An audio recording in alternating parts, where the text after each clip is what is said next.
नमस्कार, मैं हूं संतोष पाठक और आप देख रहे हैं the news launcher. Supreme court के खिलाफ नेताओं की बयानबाजी लगातार जारी है। अब भारतीय जनता पार्टी के सांसद निशिकांत दुबे हो या दिनेश शर्मा हो, उनके बयान से तो भारतीय जनता पार्टी ने किनारा कर लिया। जेपी नड्डा ने एक्स पर पोस्ट करके एक तरह से किनारा कर लिया। लेकिन अब देश के उपराष्ट्रपति जगदीप धनखड़ साहब का क्या करें।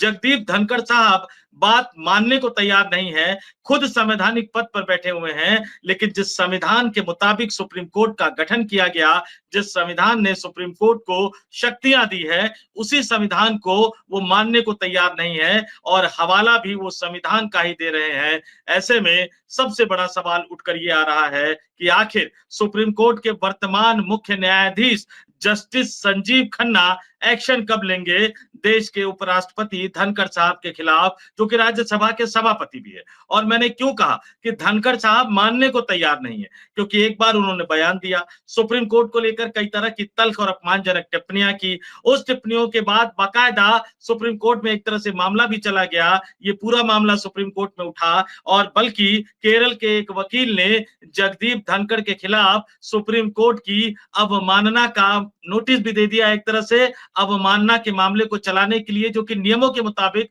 अनुमति चाहिए, वो उन्होंने अनुमति का मांगा भी है अटॉर्नी जनरल से। और अब पूरे देश की जो निगाहें हैं वो attorney general of India R Venkata Ramani पर लगी है। और जब मामला इतना बढ़ गया, विवाद इतना बढ़ गया, तो धनखड़ साहब को चुप हो जाना चाहिए था। लेकिन एक तरफ जहां उनके खिलाफ अवमानना की कार्रवाई करने की मांग की गई है, बाकायदा एक वकील ने आवेदन पत्र दे दिया है, वहीं दूसरी तरफ धनखड़ साहब एक बार फिर बोलते हुए नजर आए। एक बार फिर से वो सुप्रीम कोर्ट पर कई तरह के सवाल उठाते हुए नजर आए। और इस बार कहां थे वो, क्या ओकेजन था? दिल्ली विश्वविद्यालय में भारतीय संविधान के 75 वर्ष पूरे होने पर एक कार्यक्रम का आयोजन किया गया था और इस कार्यक्रम में जगदीप धनखड़ साहब संविधान का हवाला देते हुए ही संवैधानिक प्रावधानों की किस तरह से धज्जियां उड़ाते हुए नजर आए, किस तरह से सुप्रीम कोर्ट को वो निशाना साधते हुए नजर आए, सुप्रीम कोर्ट के ऊपर किस तरह से तल्ख टिप्पणी करते हुए नजर आए। एक एक करके मैं आपको तमाम तथ्य बताऊंगा, लेकिन सबसे पहले मैं धनखड़ साहब का एक बयान आपके स्क्रीन पर सुनवाता हूं। सुनिए उन्होंने क्या कहा।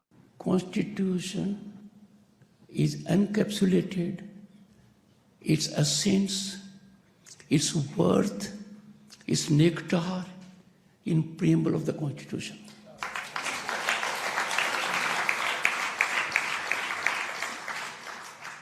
And what does it say? We, the people of India. The supreme power is with them.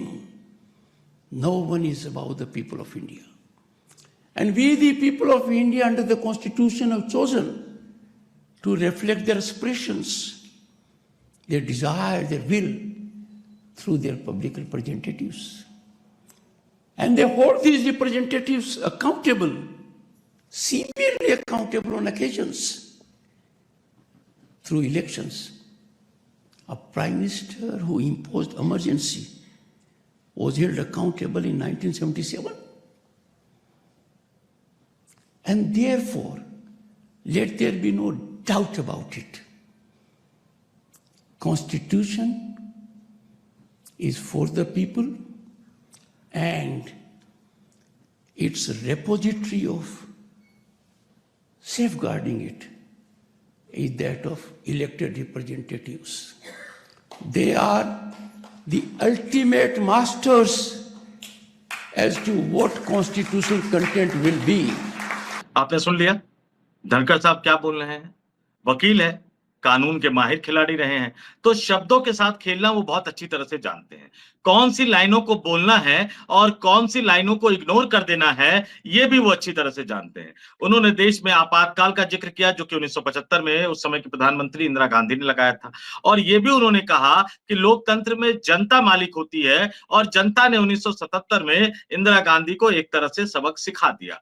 लेकिन जो वो बताना भूल गए दिल्ली विश्वविद्यालय के छात्रों को, वो ये था कि सबसे पहले अदालत ने ही इंदिरा गांधी के खिलाफ सख्त एक्शन लिया था, इंदिरा गांधी को सजा सुनाई थी, इंदिरा गांधी को एक तरह से जो चुनावी प्रक्रिया में जो धांधली उन्होंने की थी उसको लेकर सजा सुनाई थी। और उसके बाद कुर्सी जाने वाली थी तो सत्ता पर बने रहने के लिए उन्होंने देश में आपातकाल लगा दिया, जिसकी सजा जनता ने उन्हें बाद में चुनाव हरा कर दी। लेकिन इस पूरे मामले की शुरुआत जनता की अदालत से या संसद से शुरू नहीं हुई थी, वो हाई कोर्ट से शुरू हुई थी और अदालतों ने एक सीधा सीधा एक स्पष्ट सा आदेश उस समय दे दिया था, उस समय की सरकार के खिलाफ, उस समय की सरकार के मुखिया इंदिरा गांधी के खिलाफ।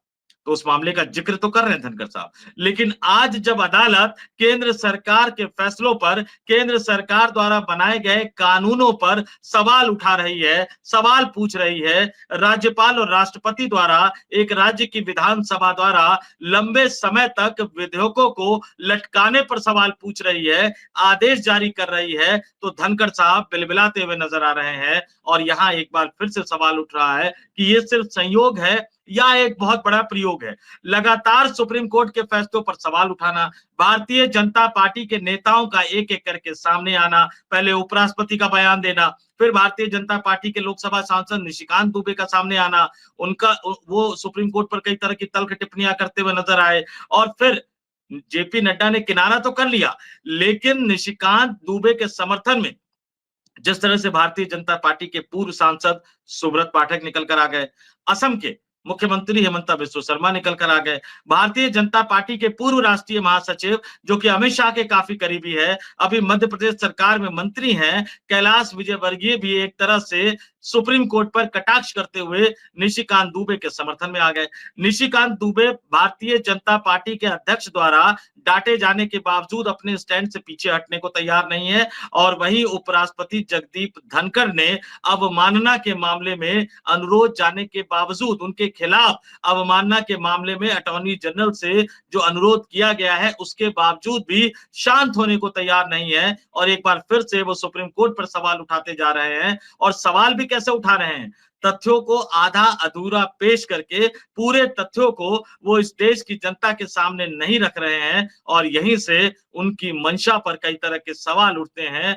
वो क्या चाहते हैं, क्या कहना चाहते हैं, और क्यों बार बार देश की सुप्रीम अदालत को वो एक तरह से घेरे में लेने की कोशिश कर रहे हैं, ये सवाल बार बार उठकर निकल कर सामने आ रहा है। मैं आपको आपके स्क्रीन पर जगदीप धनखड़ साहब का एक और बयान सुनवाता हूं जो उन्होंने दिल्ली विश्वविद्यालय में छात्रों को संबोधित करते हुए दिया। सुनिए क्या कहा उन्होंने धनखड़ साहब ने। सही समय सही समूह को और सही व्यक्ति को कहने में हिचकिचाहट करोगे तो खुद को तो दुर्बल करोगे ही, उन सकारात्मक शक्तियों को भी आप गहरी चोट पहुंचाओगे। इसलिए अभिव्यक्ति और संवाद सर्वोपरि। विडंबना देखिए कि देश के उपराष्ट्रपति धनखड़ साहब जिस अभिव्यक्ति और संवाद को सर्वोपरि बता रहे हैं, राज्यसभा के अंदर उसी तरह के आरोप उन पर लगते रहे हैं कि वो विपक्ष के नेताओं को अभिव्यक्ति की आजादी नहीं देते हैं, बोलने नहीं देते हैं और उनसे संवाद नहीं करते हैं। सरकार मनमाने तरीके से अपने विधेयकों को पारित करवाती रहती है, सदन की कार्रवाई को मनमाने तरीके से चलाती रहती है, और बतौर राज्यसभा के सभापति उपराष्ट्रपति जगदीप धनखड़ साहब सरकार की मदद करते हुए नजर आते हैं। ये आरोप देश के मुख्य विपक्षी दल कांग्रेस पार्टी भी लगाती है, और राज्यसभा में अन्य तमाम विपक्षी राजनीतिक दल, चाहे वो तृणमूल कांग्रेस हो, चाहे वो आम आदमी पार्टी हो, चाहे वो समाजवादी पार्टी हो, ये तमाम विपक्षी राजनीतिक दल इसी तरह के आरोप उपराष्ट्रपति जगदीप धनखड़ साहब पर लगाते रहते हैं।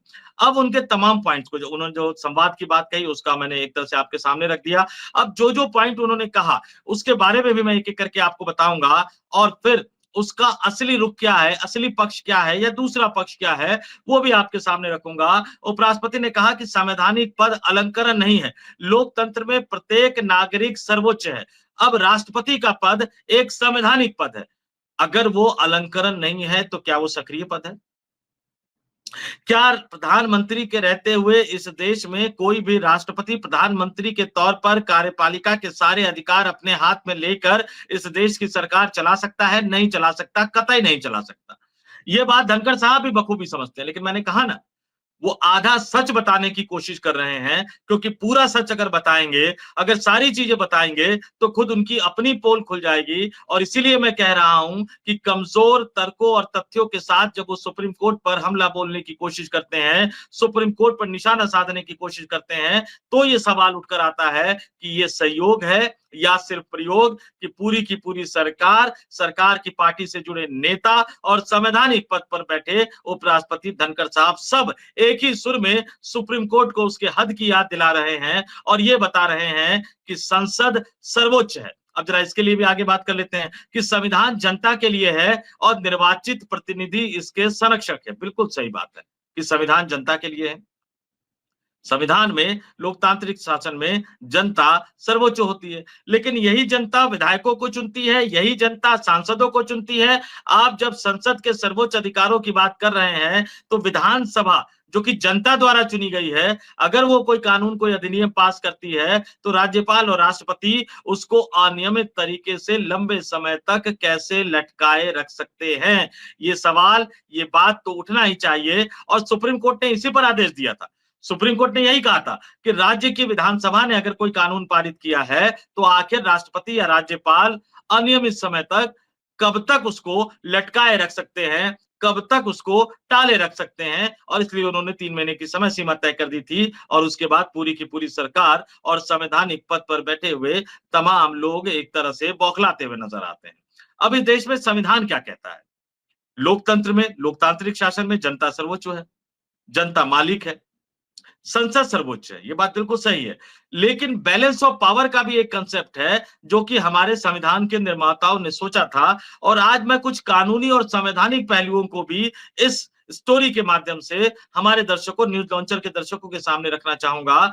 लगातार बार-बार सुप्रीम कोर्ट के हद की बात कही जा रही है। लगातार बार-बार सुप्रीम कोर्ट को यह बताया जा रहा है कि वो कार्यपालिका के अधिकारों में हस्तक्षेप नहीं कर सकती है। सुप्रीम कोर्ट को यह भी बताया जा रहा है कि वो विधायिका यानी संसद के कार्यों में हस्तक्षेप नहीं कर सकती है। लेकिन फिर यही सरकार जब अयोध्या जैसे मामले में सुप्रीम कोर्ट का फैसला आता है, तो उसकी तारीफ करते हुए क्यों नजर आती है? इंदिरा गांधी के समय में न्यायपालिका ने फैसला दिया था, उस समय जनसंघ, जो भारतीय जनता पार्टी का पहले का जो पार्टी हुआ करती थी, उसने तारीफ क्यों की थी? उस समय के विपक्षी राजनीतिक दलों ने तारीफ क्यों की थी? उस समय विपक्ष ने अदालती प्रक्रिया को इस देश के संविधान की रक्षा के लिए एक महत्वपूर्ण प्रक्रिया क्यों बताया था? मनमोहन सिंह के सरकार के समय जितने भी फैसले अदालत उस समय घोटालों के खिलाफ या मनमोहन सिंह की सरकार के खिलाफ दिया करती थी, भारतीय जनता पार्टी के तमाम नेता उनकी तारीफ क्यों किया करते थे? बार बार अदालत के फैसले की तरफ क्यों देखा करते थे? यानी उनकी सरकार के खिलाफ अगर फैसला जाए तो अदालत स्वतंत्र है, और आपकी सरकार के खिलाफ अगर सुप्रीम कोर्ट कोई फैसला दे तो आप सुप्रीम कोर्ट को उसकी हद की याद दिलाने लगते हैं। और संविधान क्या कहता है वो भी मैं आपको बता देता हूं। Supreme court is protector of the constitution, संविधान का संरक्षक है। संसद सर्वोच्च है, लेकिन संसद को मनमानी करने की छूट नहीं दी जा सकती। बहुमत और जनमत का यही फर्क है। बहुमत के आधार पर आप सब कुछ नहीं कर सकते। जिस संविधान ने संसद को अधिकार दिए हैं, संसद को पावरफुल बनाया है, उसी संविधान ने मौलिक अधिकारों की रक्षा की जिम्मेदारी इस देश के सुप्रीम कोर्ट को और इस देश के हाई कोर्ट को दी है। और ये संविधान के अनुच्छेद 32 में लिखा गया है कि मौलिक अधिकारों के हनन की स्थिति में कोई भी व्यक्ति सुप्रीम कोर्ट का दरवाजा खटखटा सकता है। संविधान का अनुच्छेद 226 ये भी कहता है कि इसी तरह की स्थिति में कोई भी व्यक्ति हाई कोर्ट का दरवाजा भी खटखटा सकता है। संविधान के अनुच्छेद 13 में यह बताया गया है कि संसद और विधानसभा द्वारा बनाया गया कोई भी कानून जो संविधान में दिए गए मौलिक अधिकारों के खिलाफ होगा, वह अमान्य और अवैध होगा। और कोई कानून मौलिक अधिकारों के खिलाफ है या नहीं, यह तय करने का अधिकार संसद को नहीं है। यह तय करने का अधिकार इस देश की सुप्रीम अदालत को है, यानी देश के सुप्रीम कोर्ट को है। और इसी तरह के मामले में इसी आधार को लेकर वक्फ कानून को, संसद द्वारा पारित किए गए वक्फ कानून को सुप्रीम कोर्ट में चुनौती दी गई है। आगे और भी बहुत सारी चीजें लिखी गई है। ये भी धनखड़ साहब को और सरकार के पैरोकारों को बताना बहुत जरूरी है कि संसद से पारित कोई भी कानून संविधान के आधारभूत ढांचे के खिलाफ होगा तो वह कानून असंवैधानिक होगा। मैं फिर दोहरा दूं कि अगर संविधान के मौलिक ढांचे के खिलाफ होगा तो वह असंवैधानिक होगा, और यह तय करने की जिम्मेदारी धनखड़ साहब को भी बखूबी पता है कि इस देश की सुप्रीम अदालत को दी गई है, इस देश के सुप्रीम कोर्ट को दी गई है। लोकतंत्र में संसद सर्वोच्च होता है, लेकिन संसद की मनमानी को रोकने के लिए या बैलेंस ऑफ पावर बनाने के लिए संविधान निर्माताओं ने बहुत ही सावधानी से यह प्रावधान करते हुए सुप्रीम कोर्ट को यह अधिकार दिया है। लेकिन वर्तमान केंद्र की वर्तमान नरेंद्र मोदी सरकार के कई बड़े दिग्गज नेता, भारतीय जनता पार्टी यानी सत्तारूढ़ भारतीय जनता पार्टी के कई नेता, सांसद, विधायक, मंत्री सुप्रीम कोर्ट पर सवाल उठा रहे हैं। उनकी मंशा को समझा जा सकता है क्योंकि इसके पीछे राजनीति है। लेकिन अगर देश के संवैधानिक दृष्टि से दूसरे नंबर के सर्वोच्च पद पर बैठा हुआ व्यक्ति, जो देश का उपराष्ट्रपति है, राज्यसभा का सभापति है, संवैधानिक प्रावधानों के हिसाब से वो प्रधानमंत्री से भी ऊपर आता है, अगर वो बार बार सुप्रीम कोर्ट की आलोचना करे, सुप्रीम कोर्ट पर सवाल उठाए, संवैधानिक प्रावधानों को तोड़ मरोड़ कर लोगों के सामने पेश करे, तो फिर कई तरह के सवाल उठते रहते हैं। और ये सवाल अब सीधे सीधे सुप्रीम कोर्ट के मुख्य न्यायाधीश से पूछा जाएगा कि जस्टिस संजीव खन्ना उप राष्ट्रपति जगदीप धनखड़ के खिलाफ कार्रवाई कब करेंगे, उनकी जुबान पर लगाम कब लगा पाएंगे। इस वीडियो में इतना ही। मुझे यानी संतोष पाठक को दीजिए इजाजत। आप तमाम लोग देखते रहिए द न्यूज लॉन्चर। नमस्कार।